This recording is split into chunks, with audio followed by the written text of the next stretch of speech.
Hello दोस्तों, मेरे YouTube channel Hindi पाठशाला में आप सभी का स्वागत है।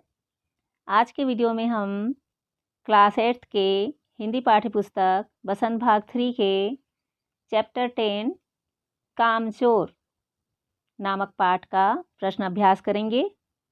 पूरा प्रश्न उत्तर जानने के लिए आप वीडियो को पूरा देखना और जो मेरे चैनल में नए हैं वो मेरे चैनल हिंदी पाठशाला को सब्सक्राइब भी कर देंगे। तो आइए दोस्तों, प्रश्न अभ्यास शुरू करते हैं। पाठ का पहला प्रश्न है, कहानी में मोटे मोटे किस काम के हैं, किन के बारे में और क्यों कहा गया है। तो आपने पाठ में पढ़ा है। उत्तर इस प्रकार से लिख सकते हैं, कहानी में मोटे मोटे किस काम के हैं, बच्चों के बारे में कहा गया है, क्योंकि वे घर के काम काज में जरा सी भी मदद नहीं करते थे तथा दिन भर उधम मचाते रहते थे। इस तरह से ये कामचोर हो गए थे। दूसरा प्रश्न है, बच्चों के उधम मचाने के कारण घर की क्या दुर्दशा हुई। उत्तर इस प्रकार से है, बच्चों के उधम मचाने से घर अस्त व्यस्त हो गया। मटके सुराहियाँ इधर उधर लुढ़क गए, घर के सारे बर्तन अस्त व्यस्त हो गए, पशु पक्षी इधर उधर भागने लगे, घर में धूल मिट्टी और कीचड़ का ढेर लग गया।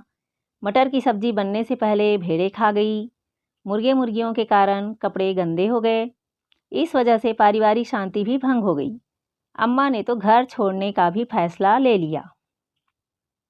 तो इस तरह से आप वर्णन लिखेंगे घर की दुर्दशा का। प्रश्न तीसरा है, या तो बच्चा राज कायम कर लो या मुझे ही रख लो। अम्मा ने कब कहा और इसका परिणाम क्या हुआ। उत्तर इस प्रकार है, अम्मा ने बच्चों द्वारा किए गए घर के अस्त व्यस्त हालत को देखकर ऐसा कहा था।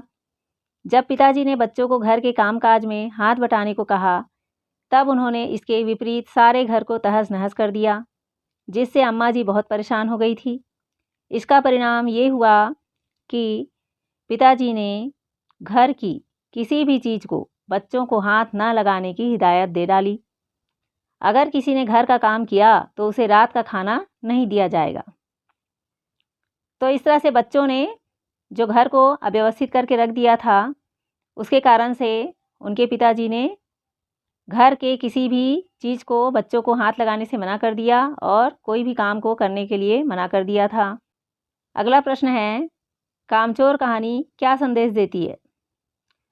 उत्तर है, यह एक हास्य प्रधान कहानी है।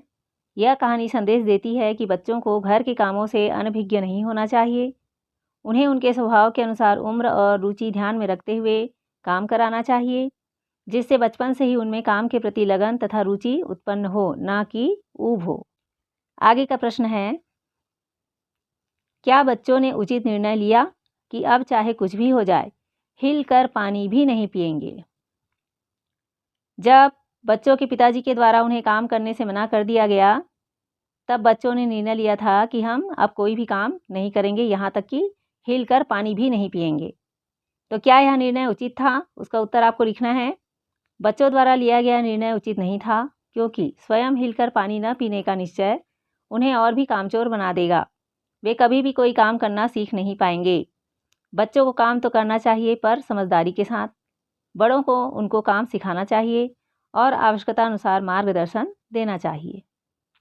कहानी से आगे का प्रश्न है, घर के सामान्य काम हो या अपना निजी काम, प्रत्येक व्यक्ति को अपनी क्षमता के अनुरूप उन्हें करना आवश्यक क्यों है। उत्तर इस प्रकार लिख सकते हैं, अपनी क्षमता के अनुसार काम करना इसलिए ज़रूरी है क्योंकि क्षमता के अनुरूप किया गया कार्य सही और सुचारू रूप से होता है। यदि हम अपने घर का काम या अपना निजी काम नहीं करेंगे तो हम कामचोर बन जाएंगे। हमें अपने कामों के लिए आत्मनिर्भर रहना चाहिए। आगे का प्रश्न है, भरा पूरा परिवार कैसे सुखद बन सकता है और कैसे दुखद। कामचोर कहानी के आधार पर निर्णय कीजिए। उत्तर आप लिख सकते हैं कि भरा पूरा परिवार तब सुखद बन सकता है जब सब मिलजुल कर कार्य करें। वह दुखद तब बनता है जब सब स्वार्थ भावना से कार्य करें। कामों के क्षमतानुसार विभाजित करने से कहानी जैसी दुखद स्थिति से बचा जा सकता है। कार्यों को बांटने से कार्य आसानी से हो जाते हैं और तनाव भी उत्पन्न नहीं होता है। अगला प्रश्न है, बड़े होते बच्चे किस प्रकार माता पिता के सहयोगी हो सकते हैं और किस प्रकार भार। कामचोर कहानी के आधार पर अपने विचार व्यक्त कीजिए। उत्तर है, बड़े होते बच्चे यदि माता पिता को छोटे मोटे कार्यों में मदद करें तो वे उनके सहयोगी हो सकते हैं। जैसे अपना कार्य स्वयं करें, अपना आप स्कूल के लिए तैयार हो जाएं, अपने खाने के बर्तन यथासंभव यथास्थान पर रखाएं, अपने कमरे को व्यवस्थित रखें। यदि हम बच्चों को उनका कार्य करने की सीख नहीं देते तो वह सहयोग के स्थान पर माता पिता के लिए भार ही साबित होंगे। उनके बड़ा होने पर उनसे कोई कार्य कराया जाएगा तो वह उस कार्य को भली भांति करने के स्थान पर तहस नहस ही कर देंगे। जैसे कि कामचोर लेख में बच्चों ने सारे घर का बुरा हाल कर दिया था। इसलिए माता पिता को बच्चों को उनके स्वभाव के अनुसार उम्र और रुचि ध्यान में रखते हुए काम कराना चाहिए, जिससे बचपन से ही उनमें काम के प्रति लगन तथा रुचि उत्पन्न हो, ना कि ऊब, और उनके सहयोगी हो सकें। इस कहानी में जो पूछा गया है कि माता पिता के सहयोगी बच्चे किस प्रकार से हो सकते हैं, तो उसका उत्तर है कि बच्चों को बचपन से ही उनके स्वभाव और रुचि के अनुसार काम करना सिखाना चाहिए। अगला प्रश्न है, कामचोर कहानी एकल परिवार की कहानी है या संयुक्त परिवार की? इन दोनों तरह के परिवारों में क्या क्या अंतर होते हैं? उत्तर है, कामचोर कहानी संयुक्त परिवार की कहानी है। इन दोनों में अंतर इस प्रकार है। यहाँ उत्तर लिखा गया है। एकल परिवार और संयुक्त परिवार में क्या अंतर है? जैसे एकल परिवार में सदस्यों की संख्या कम होती है, वहीं पर संयुक्त परिवार में सदस्यों की संख्या ज़्यादा होती है। एकल परिवार में माता पिता व उनके बच्चे होते हैं, तो संयुक्त परिवार में माता पिता, चाचा चाची, ताऊ ताई तथा सभी सम्मिलित होते हैं। एकल परिवार में सारा कार्य स्वयं करना पड़ता है और संयुक्त परिवार में सभी लोग मिलजुल कर कार्य करते हैं। एकल परिवार में जीवन के सुख दुख का अकेले सामना करना पड़ता है और संयुक्त परिवार में सारे सदस्य मिलकर जीवन के सभी सुख दुख का सामना करते हैं। आगे का प्रश्न अनुमान और कल्पना से, घरेलू नौकरों को हटाने की बात किन किन परिस्थितियों में उठ सकती है? विचार कीजिए। उत्तर इस प्रकार है, जब घर में ज़्यादा सदस्य हों और सभी काम करने में सक्षम हों, लेकिन नौकरों के काम करने की वजह से सब काम टाल रहे हो, तब घरेलू नौकरों को हटाने की बात उठ सकती है। जब घर के सभी सदस्य मिलजुल कर सभी काम कर लें तो घरेलू नौकर रखने की ज़रूरत नहीं होगी। अगला प्रश्न है, कहानी में एक समृद्ध परिवार के उद्यमी बच्चों का चित्रण है।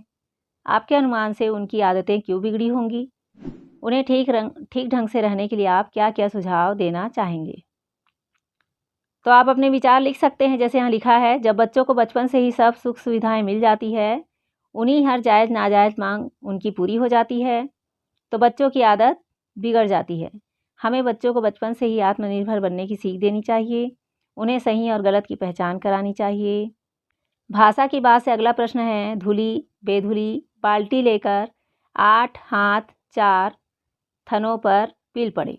धुली शब्द से पहले बे लगाकर बेधुली बना है, जिसका अर्थ है बिना धुली।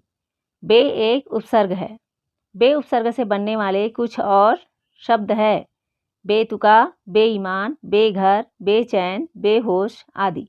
आप भी नीचे लिखे उपसर्गों से बनने वाले शब्द खोजिए। तो यहाँ पर प्रश्न में बताया गया है उपसर्ग के बारे में कि मूल शब्द के आगे यदि कोई शब्दांश लगाकर नया शब्द बनता है तो वह शब्दांश उपसर्ग कहलाता है। तो आपको यहाँ पर कुछ शब्द दिए गए हैं, प्र, आ, भर, बद, ये उपसर्ग है। इसे उचित मूल शब्द में लगाकर आपको नया शब्द बनाना है। जैसे उत्तर में यहाँ बताया गया है, प्र उपसर्ग लगकर प्रबल बना है, प्रभाव, प्रयोग, प्रचलन, प्रवचन, प्रकट। आ उपसर्ग से आमरण, आभार, आजन्म, आचरण, आजीवन शब्द बना है। भर उपसर्ग जोड़कर भरपेट, भरपूर, भरमार, भरसक शब्द बना है। बद उपसर्ग जोड़कर बदसूरत, बदमिजाज, बदनाम, बदतर। इस तरह से उपसर्ग जोड़कर नए शब्द बनाए गए हैं। आप भी इस तरह से नए शब्द बना सकते हैं। तो दोस्तों, इस प्रकार से इस पाठ के सभी प्रश्न उत्तर को यहाँ पर बताया गया है। उम्मीद करती हूँ आप सभी प्रश्नों के उत्तर को समझ गए होंगे। अगर ये वीडियो अच्छी लगी हो तो अपने दोस्तों के साथ ज़रूर शेयर कीजिए, लाइक कीजिए और मेरे चैनल को भी सब्सक्राइब कर दीजिए। इस पाठ के एक्सप्लेनेशन वीडियो के लिंक डिस्क्रिप्शन बॉक्स पर दिए गए हैं, उसे क्लिक करके आप पाठ को समझ सकते हैं। हम आगे के पाठ में फिर मिलेंगे दोस्तों।